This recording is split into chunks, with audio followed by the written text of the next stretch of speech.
Hello friends and welcome back to the Negligent channel. So friends, today I will talk about EIZO FlexScan S1734 17-inch square monitor. So friend, EIZO has announced a 17-inch square monitor with SXGA native resolution for back offers and control room, and its successor of S1703A and continuing to meet the versatile and long-term supply need for various organizations. So friend, the monitor with integration on IPS panel offering a notable advancement over the TN panel used in previous model, and this transition enhanced the monitor screen readability with 178 degrees. So friend, the monitor consumed just 6 watt of power and compared to the 8 watt consumed previous model, and the reduction helped user to long energy cost and contribute to a smaller carbon footprint. So friend, the EIZO ongoing commitment or sustainability and its shift toward more environmentally responsible materials and packaging, and the monitor are securely packaged using EPS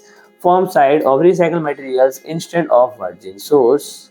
And the monitor is equipped with both the analog D-sub and digital DVI-D input to catering a range of systems used in back office, control rooms and other facilities. So friend, if you like my video, please do like, share and comment, and don't forget to subscribe my channel and press the bell icon.